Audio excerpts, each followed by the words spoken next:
ನಾಪತ್ತೆಯಾಗಿದ್ದಂತಹ ಮಹಿಳೆ 25 ವರ್ಷಗಳ ಬಳಿಕ ಪತ್ತೆಯಾಗಿದ್ದಾರೆ. ಬರೋಬ್ಬರಿ 25 ವರ್ಷಗಳ ಬಳಿಕ ನಾಪತ್ತೆಯಾಗಿದ್ದಂತಹ ಮಹಿಳೆ ಪತ್ತೆಯಾಗಿದ್ದಾಳೆ. ಹಿಮಾಚಲದ ಅನಾಥಾಶ್ರಮದಲ್ಲಿ ಪತ್ತೆಯಾಗಿದ್ದಾರೆ ಸಾಕಮ್ಮ. ಬಳ್ಳಾರಿ ಮೂಲದ ಸಾಕಮ್ಮರಿಗೆ 3 ಮಕ್ಕಳಿದ್ದಾರೆ. 3 ಮಕ್ಕಳ ತಾಯಿ ಸಾಕಮ್ಮ. ಟ್ರೈನ್ ಹತ್ತಿ ಹಿಮಾಚಲ ಪ್ರದೇಶಕ್ಕೆ ಹೋಗಿದ್ರು ಸಾಕಮ್ಮ. ಅಧಿಕಾರಿಗಳ ಪ್ರಯತ್ನದಿಂದ ಮನೆ ಸೇರಿದ್ದಾರೆ ಈಗ ಸಾಕಮ್ಮ ಅವರು. ತಾಯಿಯ ಜೊತೆ ಮಕ್ಕಳು ಮಾತನಾಡಿ ಭಾವುಕರಾದಂತ ಘಟನೆ ನಡೆದಿದೆ. ಬರ್ತೀರಿ ರೈಲ್ ಐತಿ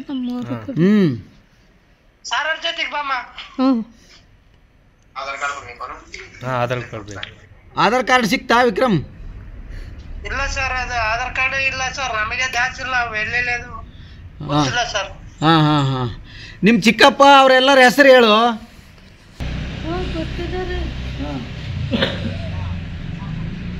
ಹೆಂಗದಾರ ಕೇಳು, ಆರಾಮದಾರ ಅಂತ ಕೇಳು.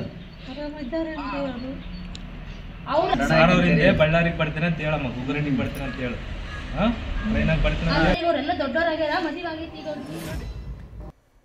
ಹೆಚ್ಚಿನ ಮಾಹಿತಿ ನೀಡ್ತಾರೆ ನಮ್ಮ ಪ್ರತಿನಿಧಿ ಶಿವಾನಂದ್. ದೂರವಾಣಿ ಸಂಪರ್ಕಕ್ಕೆ ಸಿಕ್ಕಿದ್ದಾರೆ. ಶಿವಾನಂದ, 25 ವರ್ಷದ ಹಿಂದೆ ಸಾಕಮ್ಮ ಅವರು ನಾಪತ್ತೆಯಾಗಿದ್ದು ಈಗ ಅವರ ಪತ್ತೆಯಾಗಿದೆ. ಅವರ ಮಕ್ಕಳು ಏನು ಹೇಳ್ತಾರೆ ಈ ಸಂದರ್ಭದಲ್ಲಿ? ಈಗ ಸಾಕಮ್ಮನವ್ರನ್ನ ಬಳ್ಳಾರಿಗೆ ಕರೆತರುವಂತ ಪ್ರಯತ್ನ ಯಾವಾಗ ಆರಂಭ ಆಗುತ್ತೆ ಶಿವಾನಂದ್? ಮಧುಸೂದನ್, ಕಳೆದ 25 ವರ್ಷದ ಹಿಂದೆ ಕಾಣೆಯಾಗಿದ್ದಂತ ಮಹಿಳೆ ಈಗ ಹಿಮಾಚಲ ಪ್ರದೇಶದಲ್ಲಿ ಪತ್ತೆಯಾಗಿರುವಂತ ಅಪರೂಪ ಘಟನೆ ನಡೆದಿರುವಂತದ್ದು.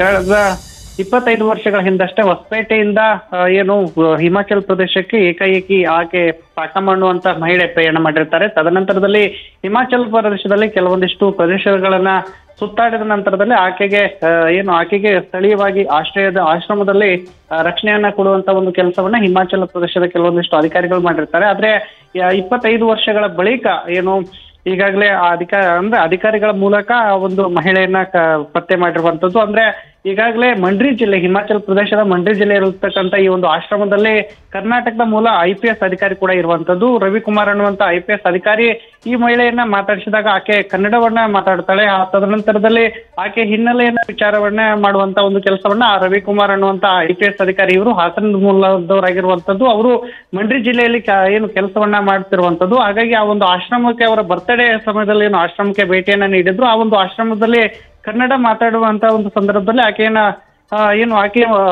ಕೆಲವೊಂದಿಷ್ಟು ಚಲನವಲನ ಅಂದ್ರೆ ಮಾತನಾಡುವಂತ ಶೈಲಿ ಆಗಿರ್ಬೋದು, ಮತ್ತೆ ಆಕೆ ಇರುವಿಕೆಯ ಬಗ್ಗೆ ಮೊಬೈಲ್ ನಲ್ಲಿ ಅವರು ವಿಡಿಯೋವನ್ನ ಮಾಡಿಕೊಂಡಿರ್ತಾರೆ. ಅದನ್ನ ಬೆಂಗಳೂರಿನ ತಮ್ಮ ಸ್ನೇಹಿತರಿಗೆ ಕಳಿಸ್ಕೊಡುವಂತ ಒಂದು ಕೆಲಸವನ್ನ ಮಂಡ್ರಿ ಜಿಲ್ಲೆಯಲ್ಲಿ ಇರ್ತಕ್ಕಂಥ IPS ಅಧಿಕಾರಿ ಮಾಡಿರ್ತಾರೆ. ಹಾಗಾಗಿ ಅವರ ಸ್ನೇಹಿತರ ಮೂಲಕ ಅದನ್ನ ಬಳ್ಳಾರಿ ಅಧಿಕಾರಿಗಳಿಗೆ ತಲುಪಿಸುವಂತ ಒಂದು ಆ ವಿಡಿಯೋ ಕ್ಲಿಪ್ ಅನ್ನ ತಲುಪಿಸುವಂತ ಒಂದು ಕೆಲಸವನ್ನ ರವಿಕುಮಾರ್ ಸ್ನೇಹಿತರು ಮಾಡಿರುವಂತದ್ದು. ಹಾಗಾಗಿ ಕಳೆದ 2-3 ದಿನಗಳ ಹಿಂದಷ್ಟೇ ಈಗ ಆ ಮಹಿಳೆಯನ್ನ ಕರ್ನಾಟಕಕ್ಕೆ ತರಬೇಕು, ಮತ್ತೆ ಹೊಸಪೇಟೆ ಮೂಲದ ಸಾಕಮ್ಮ ಕುಟುಂಬಸ್ಥರಿಗೂ ಕೂಡ ಈಗಾಗಲೇ 3 ಮಕ್ಕಳು ಇರುವಂತದ್ದು. ಹಾಗಾಗಿ ಅಧಿಕಾರಿಗಳ ಮೂಲಕ ಆ ಮಹಿಳೆ ಸಾಕಮ್ಮನನ್ನ ಈಗ ಬಳ್ಳಾರಿಗೆ ಕರೆತರುವಂತ ಎಲ್ಲ ಪ್ರಯತ್ನ ಆಗ್ತಿರುವಂತದ್ದು.